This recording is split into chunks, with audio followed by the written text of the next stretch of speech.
For many years, we lived here in our home with a propane gas fireplace in our downstairs and electric baseboard heat in the other rooms. And with the propane fireplace kind of reaching end of life, it was time to make some changes. We replaced an in-wall air conditioner in our main living room, dining room area several months ago with a Ductless Mini Split. We put in a Mitsubishi Hyper heat and air conditioning combo. The one we put in, I think it's 15,000 BTU, and it's worked great. We've gotten to use some of the heat in the spring and the air conditioning as well during our recent 90-degree heat wave. But a short time after we got that in and realized how much we liked it, we decided we wanted to put another one on the other side of the house to cover 3 rooms. And I want to just make this video. I am very much a DIYer. I couldn't do this whole project myself, but I did a lot myself. And so these ductless systems are very popular these days. And if you're looking to save money, you might be able to do a portion of it yourself and then have a contractor finish it. So I'm just going to show you what I was able to do on my own. I have a friend who works in HVAC and who's helping me with this project. The first thing that I did was buy the condenser and the air handlers from him, and I needed to put it somewhere. After choosing the appropriate location, I needed to mount it. Lots of options here. Sometimes people put them on the ground, maybe on some block. They also make what looks like a concrete slab, but it's actually plastic, and screw it into that. However, I decided to go with this stand called a quick sling, which is made specifically for ductless condensers. And the reason why I did this is when we get a snowstorm, I have so many things to take care of. Driveway, cars, decks, etc., even removing snow from the roof if it's that much snow. The last thing I want to have to do is add to the list and come out here and shovel snow away from my condenser. By having it up, this stand raises it 18 inches. We could probably get 2 or 3 feet of snow and not have to worry about this. It also keeps leaves and other things like that away from it. So I'm very happy with the quick sling, and they make several different models. Okay, so this condenser is 190 pounds.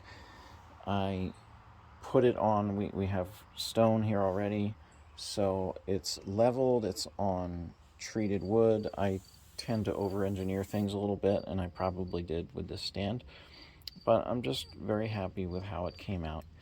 And it doesn't move. It is super sturdy. It's also level, and the quick sling does allow you to adjust the feet to get it perfectly level. But while I'm out here, I'll show you some other things that I did myself. This is Slim Duct, which is going to conceal the lines going to the air handlers. So there's 2 parts to the Slim Duct, the part that you attach to the house, and then the cover that goes on afterward. And there are little unions and covers and T's which have covers that get screwed on, and that just kind of holds everything in place. So they have all different types of Slim Duct to do all sorts of different configurations. In this particular case, I have a thick piece of Slim Duct right here, but then it goes into smaller. This is 6-inch, these are 4-inch, and that's because I'm going to have a double line coming up, and then it's going to branch off and go in 2 different directions. The other thing that I did was, this is all the work I did myself before my HVAC friend gets here. Fortunately, the breaker panel is just on the other side of this in the garage. So what I did was I had to run a new line for this particular condenser, which is 24,000 BTU. It required 10-2 electric wire and a 40 amp double pole breaker. Now, I did not have any free spots in my breaker, but because we were abandoning the electric baseboard heat, I was able to take one of those, which was a double pole 20 replace it with a double pole 40, abandon that wire, and run the new wire here. So I'll come out of the house. I'm using some PVC conduit, and this is the electrical disconnect. So there is a small surge protector down there, and my friend will pop this cover off and install the piece that goes from here into the condenser, which they call the whip. And then when ready to fire this thing up, this is the actual disconnect here, but well, the breaker is off right now, but that'll be that, and we'll be running. So this is the outside stuff. I kind of went through it pretty quickly, but it actually was a lot of work. Oh, the other thing I wanted to mention is at each of the air handler locations, there is a 2.5-inch hole that is needed. So when you do this, you do the inside hole, and then the outside hole needs to be just a little bit lower. It's about a 1/4 inch lower, and that's so that there's a little downward slope and condensate moisture can drip downhill. So back here inside, I have a couple boxes with these line sets that I talked about. The line set, the air handlers inside have 2 copper lines. There's, I believe it's a 1/4 inch and a 3/8 inch that go to the air handler. So the line set is those 2 lines wrapped with insulation, and there's various sizes, 15, 25, 35, 50, you know, so you get what you need. You can cut the professionals can cut them, flare the ends for the size that they need. So that's what my friend's going to do. I had some extra time on my hands, so I started painting the slim duct so that it matches the siding. And this was just all stuff that I could do kind of ahead of time. Something else, this is kind of like the little pile of items that we used, or that I've used so far. Galvanized screws. These are one-hole straps, which are going to be used for the condensate line to secure it. When is there a job when you don't need cable ties? This is the electrical whip that I was talking about that will come out of that disconnect and go into the condenser. On the particular condenser that I have, there is a large 1/2-inch port for one of the sets of lines, and we needed a 1/2-inch to 3/8 adapter. So that's what that is. And that's pretty much it for the inside. As I mentioned, I did that 10-2 electric line. So what I did was cut away a piece of drywall, take the cover of the panel off, and run the wire right down and outside, and then patch that drywall up when I was done. So while I'm doing a tri-zone system over on the other side of the house, this is the single zone system that we put in a couple of months ago. As you can see, I also used a quick sling on this one because the ground sloped. I had to build it up, and decided to fill that in with crushed stone and put dirt around it just to keep it from tilting. There's the slim duct. So when I come around the other side, you'll actually see the line set and the disconnect. As I had mentioned, 2 sets of copper tubing, the condensate line, and there's also an electric wire, because the indoor air handlers all get their power from the condenser. So this is a live disconnect. You see the light on the circuit breaker, or rather the surge protector, and if I needed to turn this off, you just pull out that disconnect and power is cut. Now, as far as power, this is on the opposite side of the house from that breaker box, and again, I was fortunate to be able to abandon one of those electric heat circuits and use it for this condenser. Fortunately, in this case, I was able to get away with 12-2 which is what the electric heat used, and not have to run a 10-2 line all the way over here. This is one of the rooms that's going to get an air handler. This is a downstairs room where the fireplace used to be. The air handler's kind of upside down right now. But you can see there's the condensate line and the 2 copper tubes are in here.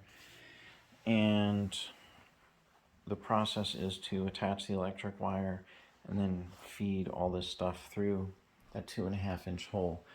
This is the bracket that the air handler will hang on. And it looks like it would be easy to hit at least one stud with all the pre-drilled holes in it, but most of the time I've had to drill my own hole through this in order to hit a stud. The air handlers are not that heavy, and if you use the drywall anchors that are designed to hold a pretty decent amount of weight, you're going to put 5 screws in to hold this bracket up. So really, if you just hit one stud, that's fine. It's not going anywhere. As I mentioned, you need a good hole saw to make the hole through your sheathing and siding outside. One tip that I learned for drilling through vinyl siding is to actually put the hole saw, put your drill in reverse, and actually it will cut through your vinyl siding a lot easier and be less likely to kind of jump off of it. So that's how I cut those. And so pretty much that's all the stuff I was able to do myself as just kind of a DIYer without needing any specialty HVAC training. So it's install day and everything's going well. We have the line sets connected to the 3 indoor units. The electric wires are all done. We're working on condensate lines right now. The unit held a vacuum for about an hour, or rather held pressure for about an hour, and that now we're doing a vacuum, and we're almost ready to open up the valves. The system has been pressure tested and held pressure. It's been under vacuum 3 times, and now we are ready to release the charge. Or as we say in IT, go live.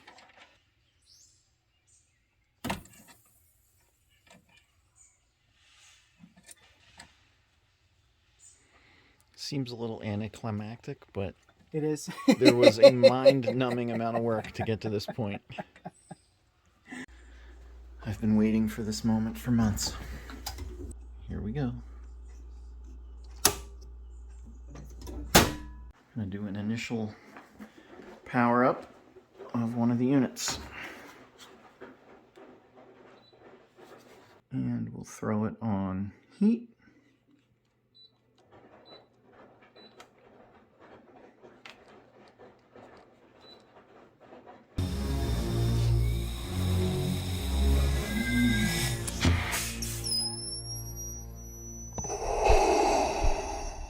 One of the things I wanted to mention about the air handlers is there are specific clearances in the installation manual for how close you can get to ceiling, right and left side, and so on.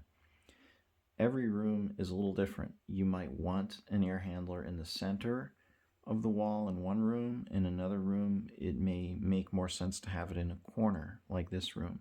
So just make sure you check the clearances.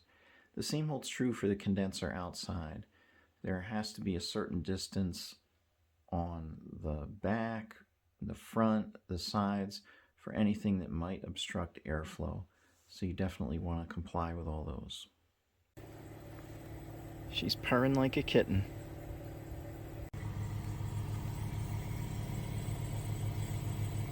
Well, it's almost 1 month to the day since I brought this condenser home from the shop, and now it is online. So we spent about 6 to 7 hours doing the work this weekend. There's a couple miscellaneous pieces of slim duct. Just need an elbow down there and going to put a little more behind the unit just to kind of give it the finished look. But after we got the system online, so we started with heat. After running it for a little bit, we had 105, 110 degrees coming out of the air handler inside, all three of them. And then we switched over to cool, and it got down to about 54 degrees. Now it's about 65 degrees outside, so it isn't particularly hot or cold either way, but it is performing just as it should. Super quiet. As you can see from the video, there are a lot of things that a DIYer can do themselves, but then there's obviously things that you're going to want an HVAC person to do for you. So I hope you enjoyed this video, and I hope it helps you if you're looking to do a ductless mini split.